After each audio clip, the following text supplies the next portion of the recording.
Friends இன்றைக்கி ஒரு vlog தான் பார்க்க போகிறோம். ஃபஸ்ட் டைம் வந்து நான் ஃபேஸ் ரிவீல் பண்ணுறேன்.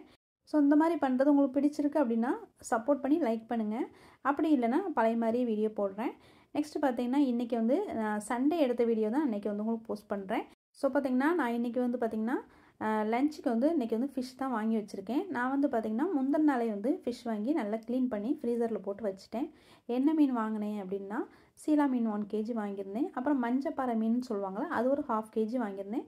கொஞ்சமாக இறால் வாங்கியிருந்தேன். அப்புறம் கொஞ்சமாக சாலை மீன் வாங்கியிருந்தேன். சாட்டர்டே நைட்டே பார்த்திங்கன்னா நாங்கள் இறாலும் மஞ்சப்பாறை மீனும் குழம்பு வச்சு சூடாக சாதம் வச்சு சாப்பிட்டாச்சு. இது வந்து சண்டே அன்னைக்கு செய்கிறதுக்காக நான் வந்து ப்ரிப்பேர் பண்ணிக்கிட்டு இருக்கேன். ஸோ இன்றைக்கி லஞ்சுக்கு வந்து சீலா மீன் எடுத்து வச்சுருந்தேன். சீலா மீனை பார்த்திங்கன்னா ஃபிஷ் கிரேவி, அதாவது மீன் புளித்தொக்கு நான் எப்போவுமே வழக்கமாக செய்வேன்ல, அந்த புளித்தொக்கு செய்கிறதுக்காக கொஞ்சமாக எடுத்து வச்சுருக்கேன்.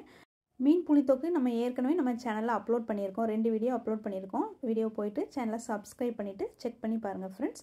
நெக்ஸ்ட்டு பார்த்திங்கன்னா மீன் புளித்தொக்குக்கு நான் வந்து கொஞ்சமாக மிளகாத்தூள், அதாவது பார்த்திங்கன்னா காரத்துக்கு ஏற்ற மாதிரி மிளகாத்தூள், கொஞ்சமாக தனியாத்தூள், அப்புறம் ஒரு 3 டேபிள் ஸ்பூன் அளவுக்கு திக்காக புளி கரைச்சி இதோடய ஆட் பண்ணிக்கிடணும்.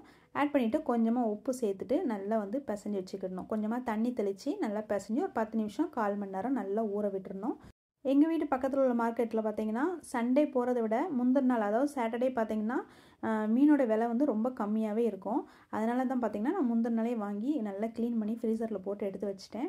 இன்றைக்கி லஞ்சுக்கு பார்த்திங்கன்னா மீன் புளித்தொக்கு செய்கிறதுக்கு தனியாக மீன் எடுத்து வச்சுருக்கேன். அப்புறம் ஃபிஷ் ஃப்ரை பண்ணுறதுக்கு, அதாவது சாலை மீன் இருந்துச்சுல அதை வந்து ஃப்ரை பண்ணிடலாம் அப்படின்னு சொல்லிட்டு அதையும் தனியாக எடுத்து வச்சுருக்கேன்.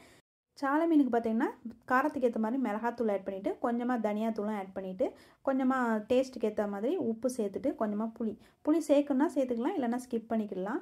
அப்புறம் வந்து நான் எப்போது நான் கடலை மாவு சேர்த்து தான் நான் வந்து சாலை மீன் பொரிப்பேன். இன்றைக்கி வந்து கடலை மாவு ஸ்டாக் எங்கள் வீட்டில் இல்லாததுனால கார்ன்ஃப்ளவர் இருந்துச்சு. கார்ன்ஃப்ளவர் வந்து 1 டீஸ்பூன் அளவுக்கு இதில் ஆட் பண்ணிவிட்டு நல்லா பிசைஞ்சு வச்சுட்டு, இது வந்து ரொம்ப ஊறணும்லாம் தேவையில்லை, பொரிக்கும் போது பொரிச்சிக்கலாம். அப்படி தான் அதை வந்து பார்த்திங்கன்னா சாலை மீன் நல்லா பிசைஞ்சு எடுத்து வச்சாச்சு. நெக்ஸ்ட்டு பார்த்திங்கன்னா மீன் புளித்தொக்கு செய்கிறதுக்கு வெங்காயம் கட் பண்ணிக்கிட்டு இருக்கேன். அப்புறம் மீன் குழம்பு செய்கிறதுக்கும் ஒரு வெங்காயம் பெருசு பெருசாக கட் பண்ணி வச்சுருக்கேன். இது வந்து பார்த்திங்கன்னா 2 பச்சை மிளகாய், மீன் குழம்புல போடுறதுக்காக 2 பச்சை மிளகாய் எடுத்து வச்சுருக்கேன்.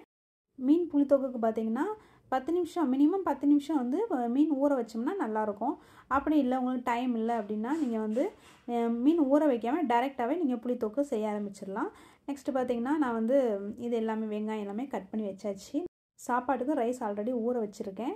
இப்போ வந்து பார்த்திங்கன்னா மீன் குழம்புக்கு ஒரு சின்ன தேங்காய் எடுத்து நான் வந்து கட் பண்ணி மசாலா அரைக்க போகிறேன். அரைமுடி தேங்காயில் வந்து சின்ன அரைமுடியாக பார்த்து இதில் வந்து தேங்காய் சின்ன சின்னதாக கட் பண்ணி எடுத்து வச்சுருக்கேன். இதில் வந்து மிக்ஸி ஜாரில் போட்டு நல்லா அரைச்சி எடுத்துக்கலாம்.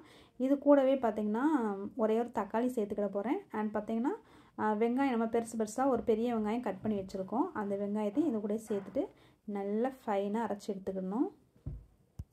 மீன் குழம்பு பார்த்திங்கன்னா நான் 2-3 டைப்பில் மீன் குழம்பு செய்வேன். இதுவும் ஒரு டைப் தான். வழக்கமாக எங்கள் வீட்டில் செய்கிற மாதிரி தான் இன்றைக்கி செஞ்சுக்கிட்டு இருக்கேன். சில பேர் பார்த்திங்கன்னா மிக்ஸி ஜாரில் இப்போ நம்ம தேங்காய் அரைக்கிறோம்ல, தேங்காய், தக்காளி, அப்புறம் வந்து வெங்காயம் சேர்த்துருக்கோம்ல, இது கூடவே பார்த்திங்கன்னா மிளகாத்தூள், தனியாத்தூள் நம்ம மசாலா வந்து மீன் குழம்பு கரைக்கும் போது ஆட் பண்ணுவோம்ல, அதை வந்து மிக்ஸி ஜார்லேயே நீங்கள் ஆட் பண்ணி கூட எல்லாத்தையும் மொத்தமாக சேர்த்து அரைச்சி வச்சுக்கிடலாம். இதுவும் ஒரு டைப் தான், செய்யலாம். இப்போ பார்த்திங்கன்னா மீன் குழம்பு நம்ம கூட்டிக்கிடலாம். நான் வந்து ஏற்கனவே புளி ஊற வச்சுருந்தேன். சின்ன லெமன் சைஸ் அளவுக்கு புளி ஊற வச்சுருந்தேன். அதை நல்லா கரைச்சி ஒரு பாத்திரத்தில் ஆட் பண்ணிட்டேன்.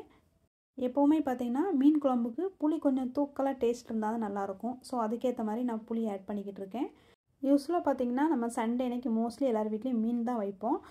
அதாவது பார்த்திங்கன்னா நீங்கள் வந்து சண்டே அன்னைக்கு நீங்கள் வாங்கி செய்கிறத விட சாட்டர்டே அன்னைக்கு, அதாவது முந்தின நாளே நீங்கள் வந்து மீன் வாங்கிட்டு நீங்கள் நல்லா வாஷ் பண்ணி ஃப்ரீசருக்குள்ளே போட்டு வச்சிட்டிங்க அப்படின்னா சண்டே அன்னைக்கு பார்த்திங்கன்னா நம்ம வந்து சமைக்கிறதுக்கு ரொம்ப வசதியாக இருக்கும். அதே சமயத்தில் பார்த்திங்கன்னா நம்ம சண்டே அன்னைக்கு காலையில் எழுந்துச்சி போயிட்டு மீன் மார்க்கெட்டில் போயிட்டு மீனை கூட சீக்கிரம் மீனை வாங்கிடுவோம். ஆனால் வந்து பார்த்திங்கன்னா அந்த மீனை வாங்குறதுக்கு கட் பண்ணுறதுக்கு நிற்போம் பாருங்கள், டைமு கட் பண்ணுறதுக்குள்ளேயும் இப்போ அவங்க கட் பண்ணி நம்ம முன்னாடி 4-5 கவர் வச்சுருப்பாங்க. அந்த கவர் ஃபுல்லாக அவங்க கட் பண்ணி முடிச்சுட்டு அதுக்கு பிறகு தான் நம்மளுக்கு கட் பண்ணி தருவாங்க. ஸோ அதுக்கு வந்து ரொம்ப நேரம் வெயிட் பண்ண வேண்டியிருக்கும்.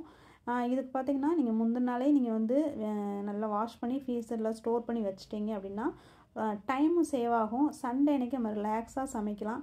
அதே சமயத்தில் ஒரு 1 மணிக்கு 1:30 மணிக்கெலாம் சாப்பிட்றலாம். அவ்வளோ ஃபாஸ்ட்டாக நம்மளுக்கு வேலை நடக்கும். மதியானத்துக்கு நல்லா சாப்பிட்டு கொஞ்சம் நேரம் தூங்கி ரெஸ்ட் எடுக்கிறதுக்கும் ரொம்ப ஃப்ரீயாக இருக்கும். ஸோ ஃப்ரெண்ட்ஸ், இந்த மாதிரி நீங்கள் ட்ரை பண்ணலைன்னா நீங்கள் ட்ரை பண்ணி பாருங்கள் ஃப்ரெண்ட்ஸ். மீன் குழம்புக்கு பார்த்திங்கன்னா புளி கரைச்சி சேர்த்துட்டு மிளகாத்தூள், தனியாத்தூள்லாம் சேர்த்துட்டு நம்ம அரைச்ச மசாலாவையும் இதில் ஆட் பண்ணிவிட்டு 2 பச்சை மிளகாவும் போட்டிருக்கேன். தேவையான அளவுக்கு கல் உப்பும் போட்டுட்டு கை விட்டு நல்லா மிக்ஸ் பண்ணிக்கோங்க. நல்லா மிக்ஸ் பண்ணிவிட்டு டேஸ்ட் பண்ணி பார்த்துக்கோங்க. டேஸ்ட் உப்பு புளிப்பு எல்லாமே கரெக்டாக இருக்கான்னு டேஸ்ட் பண்ணியும் பார்த்துக்கோங்க. நான் வந்து பார்த்திங்கன்னா ஃபஸ்ட்டே நான் இதில் மீனை ஆட் பண்ணிடுறேன். சில பேர் பார்த்திங்கன்னா மீன் கொதிக்கும் போது ஆட் பண்ணுவாங்க. அப்படியும் பண்ணலாம். நான் வந்து ஃபஸ்ட்டே ஆட் பண்ணிடுவேன். ஸோ பார்த்திங்கன்னா மீனோட தலை எல்லாத்தையுமே நான் தனியாக எடுத்து வச்சுருக்கேன். அதாவது பார்த்திங்கன்னா நேற்று வந்து நான் மஞ்சப்பாறை மீன் வாங்கினேன்னு சொன்னேன்ல முந்தின நாள். நேற்று நைட்டே நாங்கள் வந்து ரைஸுக்கு வந்து திக்காக தேங்காய் போடாமல் திக்காக குழம்பு வச்சு நேற்று நைட்டே வந்து சாப்பிட்டாச்சு. இது வந்து பார்த்திங்கன்னா அதாவது மஞ்சப்பாறை மீனில் உள்ள தலை சீலா மீன் தலை இல்லாமல் இருந்துச்சு. அதை எல்லாத்தையுமே போட்டு குழம்பு வச்சாச்சு. இப்போது குழம்பையும் ஸ்டவ்வில் வச்சு கொதிக்க வச்சாச்சு. இப்போ ரைஸ் வந்து குக்கரில் வச்சாச்சு. மீன் குழம்புல பார்த்திங்கன்னா தேங்காய் சேர்த்துருக்கோம். அதனால் வந்து ஃபஸ்ட்டு கொஞ்சம் கொதி வந்ததுக்கு பிறகு அதுக்கு பிறகு வந்து மூடி வச்சுக்கிடலாம். ஏன்னா பார்த்திங்கன்னா நம்ம ஃபஸ்ட் டைம் மூடி வச்சிட்டோம் அப்படின்னா கொதிச்சு சிந்திரும். டக்குன்னு தேங்காய் சேர்த்துருக்கிறதுனால கொதித்து சிந்திரும். அதனால் வந்து ஃபஸ்ட்டு வந்து லேசாக கொதி வரும்போது நம்ம மூடி வச்சுக்கிடலாம். அப்படி இல்லை அப்படின்னா நீங்கள் ஒரு பிளேட் வச்சுட்டு ஆஃப் இது மட்டும் மூடி வச்சுக்கிடலாம். இப்போ வந்து நான் லேசாக கொதி வந்த பிறகு நான் வந்து மூடி வச்சுருக்கேன். ஸோ பார்த்திங்கன்னா இது நல்லா கொதிச்சிருக்கு. இப்போ வந்து சிம்மில் வச்சுட்டு சின்ன பர்னரில் நான் வந்து மாற்றி போட்டுக்கிடுறேன். நெக்ஸ்ட் வந்து மீன் புளித்தொக்கு செய்கிறதுக்காக ஒரு கடாய் ஸ்டவ்வில் வச்சுருக்கேன்.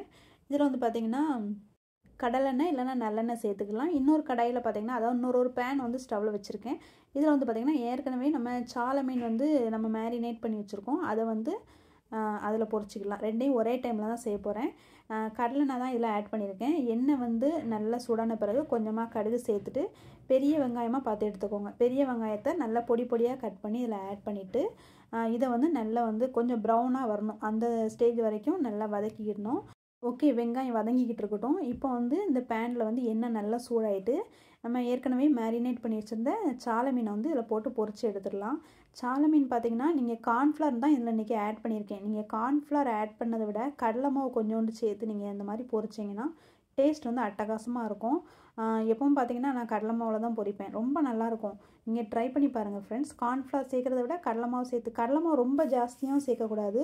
அதாவது ஒரு 10-15 சாலை மீனுக்கு 1 டீஸ்பூன் அளவுக்கு தான் கடலை மாவே சேர்க்கணும். அப்புறம் நீங்கள் காரம் உங்களுக்கு ஏற்ற மாதிரி போட்டுட்டு மேரினேட் பண்ணுவீங்க. ரொம்ப டேஸ்டியாக இருக்கும். நம்ம வந்து வெங்காயம் வதக்கிக்கிட்டு இருந்தோம். வெங்காயம் கொஞ்சம் கோல்டன் ப்ரௌன் கலரில் சேஞ்ச் ஆகி வரும்ல, அந்த ஸ்டேஜில் பார்த்திங்கன்னா நம்ம மேரினேட் அதாவது நம்ம புளி ஊற்றி ஊற வச்சுருந்தோம்ல அந்த மீனை வந்து நம்ம சீலா மீன் தான் ஊற வச்சுருந்தேன். அந்த மீனை வந்து இந்த இதில் ஆட் பண்ண உடனே ஒரு ட்ரிப்பு லேசாக கிண்டி கொடுத்துக்கோங்க. கிண்டி கொடுத்துட்டு அப்புறம் வந்து நீங்கள் மூடி போட்டு வேக வச்சிடலாம். சிம்மில் வச்சுக்கோங்க. நெக்ஸ்ட் வந்து சாலை மீன் வந்து ஒரு ட்ரிப்பு திருப்பி போட்டு எடுத்துக்கலாம். நம்ம வந்து ஏற்கனவே குழம்பு கொதிக்க வச்சுருந்தோம். குழம்பும் நல்லா கொதித்து வற்றி வந்திருக்கு. ஸோ பார்த்திங்கன்னா குழம்பும் ரெடி ஆயிடுச்சு. குழம்புல பார்த்திங்கன்னா ஃபுல்லாக நம்ம தலை தான் போட்டிருந்தோம். இது கூடவே 2 பீஸ் சாலை மீனும் 2 பீஸ் சீலா மீனும் போட்டிருக்கோம். அதனால் பார்த்திங்கன்னா அன்றைக்கி மீன் குழம்பு வந்து சாலை மீன் போட்டாலே குழம்பு டேஸ்டியாகும், சீலா மீன் போட்டாலுமே குழம்பு டேஸ்டியாக இருக்கும். இன்றைக்கி எல்லாம் மிக்ஸ் பண்ணி போட்டதுனால குழம்பு இன்றைக்கி வந்து அட்டகாசமாக இருந்துச்சு. நெக்ஸ்ட்டு பார்த்திங்கன்னா மீன் புளி தொக்கு செஞ்சுக்கிட்டு இருந்தோம்ல, இதை வந்து நம்ம ஒரு ட்ரிப்பு வந்து திருப்பி போட்டுக்கணும். திருப்பி போட்டுட்டு ஒரு 2 நிமிஷம் சிம்லேயே வச்சுட்டு ஸ்டவ் ஆஃப் பண்ணிக்கிட வேண்டியதான். இதில் நம்ம நிறைய தண்ணி சேர்க்கக்கூடாது. எண்ணெய் தான் ஒரு 3 டேபிள் ஸ்பூன் அளவுக்கு எண்ணெய் தான் சேர்த்துட்டு அதிலே தான் வேகணும். தண்ணி வேணால் தெளிச்சிக்கிடலாம், அவ்வளோதான். இப்போ பார்த்திங்கன்னா மீனும் பொரிச்சிக்கிட்டு இருக்கேன். இது ஓரளவுக்கு நல்லா பொரிச்சு எடுத்தாச்சு. இன்னும் கொஞ்சம் மீன் வந்து நான் எடுத்து வச்சுருக்கேன். அது வந்து பார்த்திங்கன்னா ஹஸ்பண்ட் வெளியே போயிருக்காங்க. அவங்க வந்து சாப்பிடும்போது சூடாக பொரிச்சு கொடுக்கணும் அப்படிங்கிறதுக்காக நான் அதை தனியாக எடுத்து வச்சுருக்கேன்.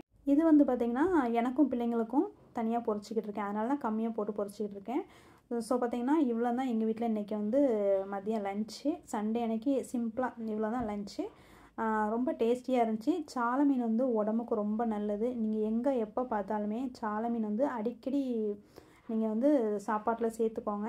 நீங்கள் வந்து இந்த மாதிரி பொரித்து சாப்பிட்றத விட நீங்கள் சாலை மீன் வந்து குழம்பா வச்சு செஞ்சு சாப்பிட்டிங்கன்னா டேஸ்ட்டும் ரொம்ப நல்லாயிருக்கும், உடம்புக்கும் ரொம்ப நல்லது. ஸோ பார்த்திங்கன்னா நான் வந்து இன்றைக்கி பொரிச்சிருக்கேன். சாலை மீன் குழம்பு வச்சா ரொம்ப டேஸ்டியாக இருக்கும். இன்றைக்கி வந்து குழம்புல நிறைய மீன் தலை போட்டிருந்ததுனால நான் வந்து குழம்புல வந்து சாலை மீன் நிறைய போட முடியாதுல்ல, அதனால் வந்து சாலை மீனை நான் பொரிச்சு வச்சுட்டேன். குழம்புல சும்மா பேருக்கு 2 மீன் மட்டும்தான் ஆட் பண்ணேன். நெக்ஸ்ட்டு பார்த்திங்கன்னா குழம்பு வந்து நீங்கள் தாளிச்சியும் நீங்கள் சேர்த்துக்கலாம். இல்லை தாளிக்காமல் குழம்பு நீங்கள் தாளிக்க மாட்டீங்க அப்படின்னா நீங்கள் வந்து குழம்பு கொதிச்சுட்டு இருக்கும் போதே 2 டேபிள் ஸ்பூன் அளவுக்கு நல்லெண்ணெய் ஆட் பண்ணிக்கோங்க. நான் இன்றைக்கி வந்து குழம்ப தாளிச்சிக்கிடுறேன். இதில் வந்து பார்த்திங்கன்னா கொஞ்சமாக வந்து கடலெண்ணெய் தான் ஆட் பண்ணியிருக்கேன் இன்றைக்கி. கொஞ்சமாக கடுகு, 2 வெந்தயம், அதாவது பார்த்திங்கன்னா ஒரு 1/4 டீஸ்பூன் அளவுக்கு வெந்தயம், கொஞ்சமாக வந்து வெங்காயமும் சேர்த்துட்டு இதை நல்லா வதக்கிட்டு, ரொம்ப ப்ரௌனிஷாக வதக்கணும்னு தேவையில்லை. மீன் குழம்புக்கு ஓரளவுக்கு லேசாக வதக்கிட்டு மீன் குழம்போடு ஆட் பண்ணிக்கிடலாம். இப்படி ஃபைனலாக தாளித்து நீங்கள் வந்து குழம்பு செஞ்சாலுமே நல்லாயிருக்கும். சப்போஸ் உங்களுக்கு தாளிக்க வேண்டாம் அப்படின்னாலுமே நீங்கள் வந்து குழம்பு நல்லா கொதிச்சிட்டு இருக்கும் போது 2 டேபிள் ஸ்பூன் அளவுக்கு நல்லெண்ணெய் சேர்த்தாலுமே சரிதான். நான் வந்து இன்றைக்கி பார்த்திங்கன்னா தாளித்து சேர்த்துக்கிறேன். தாளித்தாலுமே ரொம்ப டேஸ்டியாக இருக்கும். ஃபைனலாக எல்லாமே குழம்பு, கிரேவி, மீன் பொரியல் எல்லாமே செஞ்சு முடிச்சாச்சு. ஃப்ரெண்ட்ஸ், மீன் புளித்தொக்கு வந்து நம்ம பழைய வீடியோவில் வந்து போட்டிருக்கோம். நம்ம சேனலில் ஃபஸ்ட் டைம் நம்ம சேனலுக்கு வந்திருக்கீங்க அப்படின்னா சப்ஸ்கிரைப் பண்ணிவிட்டு அந்த வீடியோ போய்ட்டு செக் பண்ணி பாருங்கள். இன்றைக்கி சண்டே வந்து லஞ்ச் வந்து இவ்வளோ தான். இது வந்து சண்டே அன்றைக்கி எடுத்த வீடியோ. இன்றைக்கி தான் அப்லோட் பண்ணுறேன். டைம் இல்லாமல் இருந்துச்சு. ஸோ இன்றைக்கி தான் எடிட் பண்ணி அப்லோட் பண்ணுறேன். ஃப்ரெண்ட்ஸ், சண்டே அன்றைக்கி மதியம் லஞ்ச் வந்து எங்கள் வீட்டில் இவ்வளோ தான். சிம்பிளாக முடிச்சாச்சு. எல்லாமே ரொம்ப நல்லா இருந்துச்சு. சிம்பிளாக செஞ்சாலுமே ரொம்ப நல்லா இருந்துச்சு. ஸோ பார்த்திங்கன்னா இதே மாதிரி வீடியோஸ் வந்து உங்களுக்கு கண்டினியூஸாக வேணும். இன்றைக்கி தான் ஃபஸ்ட்டு ஃபேஸ் ரிவீல் பண்ணியிருக்கேன். இது வந்து பார்த்திங்கன்னா உங்களுக்கு பிடிச்சிருந்துச்சுன்னா லைக் பண்ணிவிட்டு பாருங்கள். இதே மாதிரி நிறைய வீடியோஸ் வேணும்னா மறக்காமல் என்னுடைய சேனலை வந்து சப்ஸ்கிரைப் பண்ணிவிட்டு பாருங்கள் ஃப்ரெண்ட்ஸ். ஓகே ஃப்ரெண்ட்ஸ், ஏதாவது டவுட்னா கீழே கமெண்ட்டில் சொல்லுங்கள். மறக்காமல் மரிச்சு கிச்சனுக்கு சப்ஸ்கிரைப் பண்ணிவிட்டு பாருங்கள் ஃப்ரெண்ட்ஸ். நான் மறுபடியும் வேறு ஒரு ரெசிபியில் உங்களை மீட் பண்ணுறேன். இது வரைக்கும் நீங்கள் வீடியோ வாட்ச் பண்ணதுக்கு தேங்க்யூ.